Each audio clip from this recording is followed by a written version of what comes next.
Naquele tempo, disse Jesus: as minhas ovelhas escutam a minha voz, e eu as conheço, e elas me seguem. Eu dou-lhes a vida eterna, e elas jamais se perderão, e ninguém vai arrancá-las da minha mão. Meu Pai, que me deu estas ovelhas, é maior que todos, e ninguém pode arrebatá-las da mão do Pai. Eu e o Pai somos um. Palavra da salvação. Glória a vós, Senhor.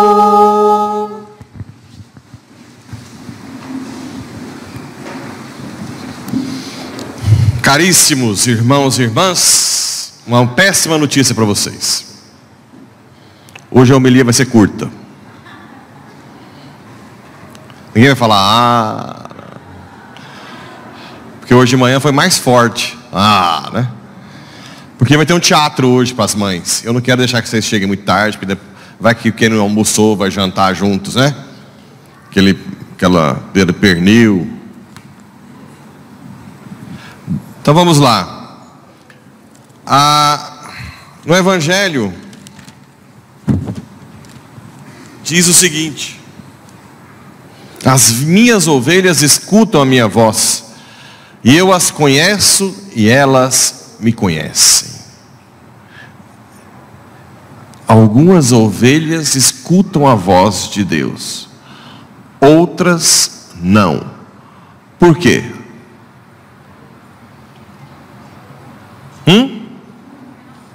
Quem falou orgulho? Pelo orgulho, pela vaidade, pelo desejo de ser autossuficiente. Lembra que João Batista disse, João Batista não, foi uma profecia de Isaías sobre Jesus: mesmo que a cana rachada estiver por quebrar, ele não termina de quebrar. Mesmo que a chama estiver fumegando para apagar, ele não termina de apagar. O que quer dizer isso? Ele não arromba seu coração. O livre-arbítrio. Falou do livre-arbítrio? Foi? Isso mesmo. Ele respeita o seu livre-arbítrio. Então vamos ficar espertos. E outra coisa, ser humilde não é ser bobo, aceitar tudo que tem, nunca vai falar nada, né? Deixar os outros pisar no pescoço. Não é isso não. Ser humilde é reconhecer que depende totalmente de Deus. Isso é ser humilde. Padre Pio dava tapa na cara dos outros, não é? Vai embora, seu safado. Você não tá arrependido? Some daqui. Ixi, Padre Pio era bravo.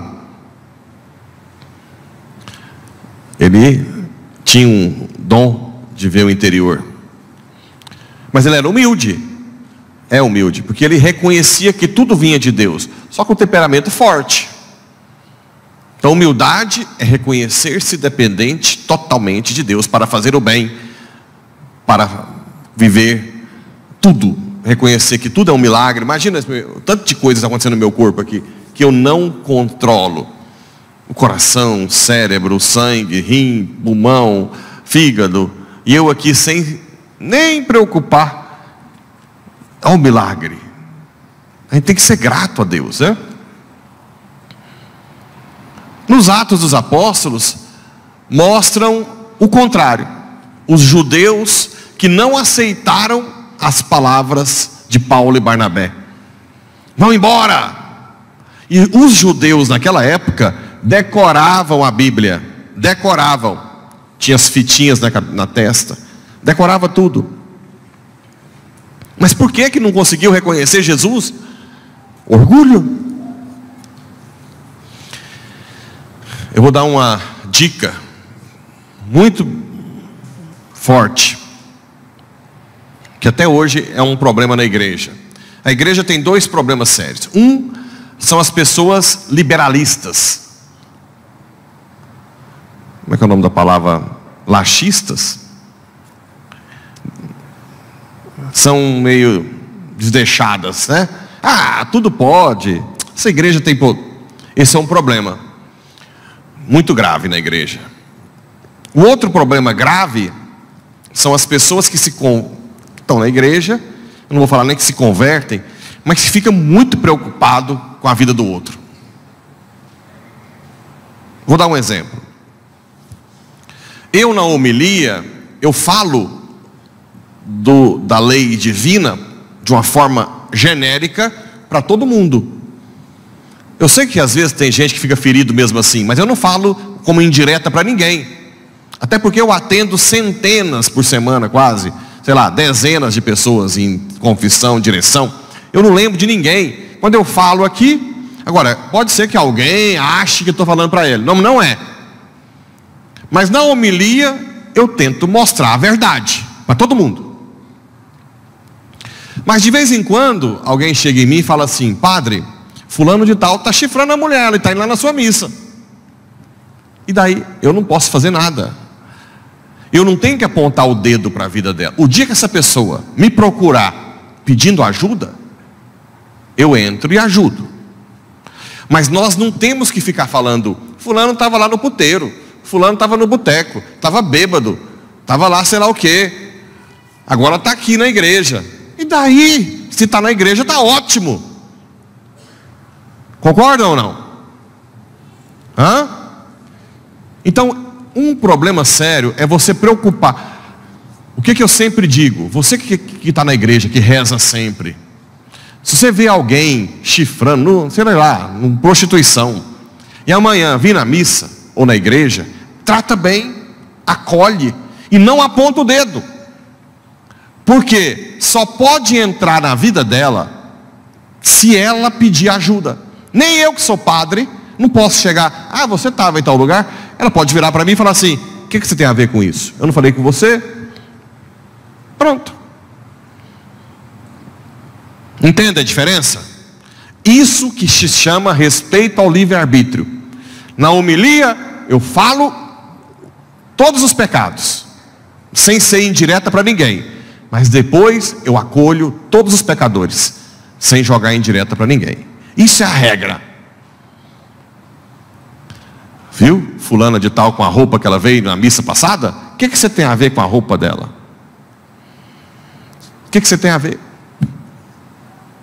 Né? Reza por ela. O dia que ela tiver cada vez mais um encontro pessoal com Jesus, ela mesma vai querer se vestir melhor, com mais modéstia. Até lá, né? Quantas mulheres eu já atendi de mini short, blusinha, várias. Eu nunca falei: vai lá vestir uma roupa decente para vir aqui. Não. Qual o seu problema? Não, eu estou com tal e tal. Levo para Jesus. Levo para Jesus. Depois, com o encontro pessoal com Jesus, a pessoa mesmo busca se vestir diferente, ter modéstia.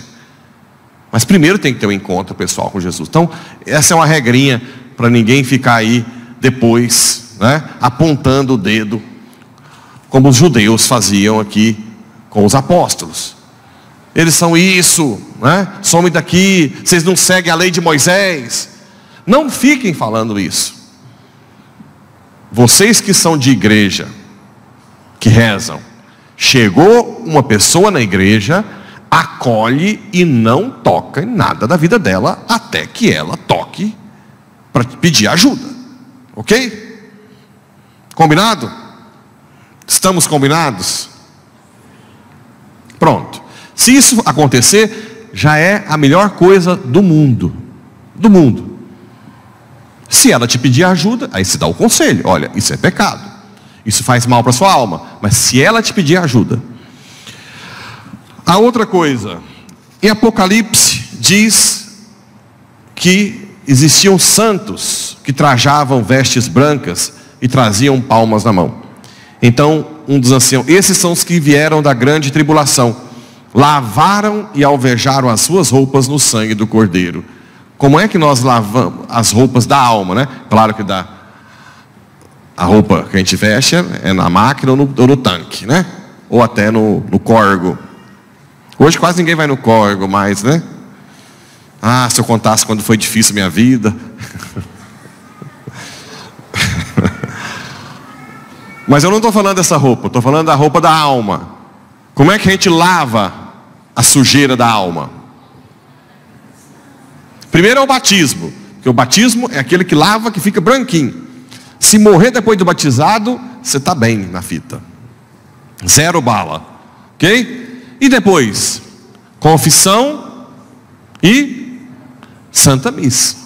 A confissão que você vai lavando, apresentando seus pecados, e a Santa Missa que você vai trazer no ofertório, a sua vida, a sua miséria, os seus pecados.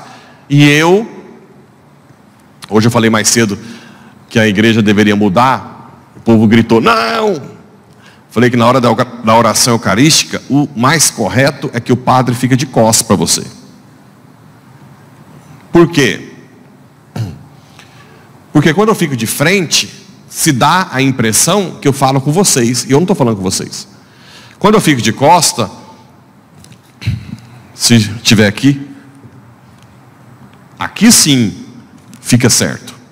Porque na oração eucarística eu falo, eu pego os pecados de vocês, do ofertório, apresento ao Pai e peço para Ele lavar com o sangue do Filho dele, para que vocês voltem para cá, para casa. Por isso que Papa Bento disse para colocar o crucifixo.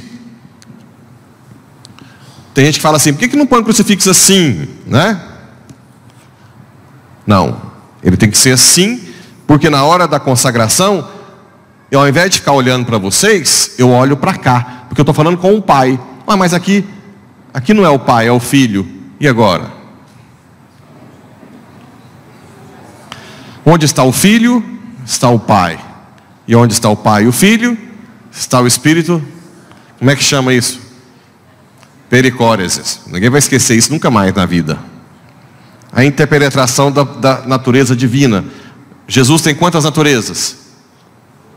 A natureza divina e humana. A natureza divina participa os três pessoas, ok? Então, na oração eucarística, hoje vocês prestam atenção, eu vou falar do Pai, com o Pai. Acabou meu tempo. Com o Pai, em nome de... Por isso que o Pai Nosso, só o padre levanta a mão. Não era, o certo não era igual eu estou aqui de frente para vocês. O certo era eu fazer isso, ó. Pai Nosso. Porque eu pego vocês aqui e apresento ao Pai, tá vendo? O cardeal Sara tentou fazer isso, voltar pelo menos a hora, mas deu problema. O Papa Francisco não quis. Se o Papa Francisco não quis, né? Reza para eu virar Papa, que eu faço esse trem vir acontecer. Então vamos meditar essas 3 leituras. Eu não quero ninguém ir embora antes do teatro. Creio em Deus Pai, Criador do céu e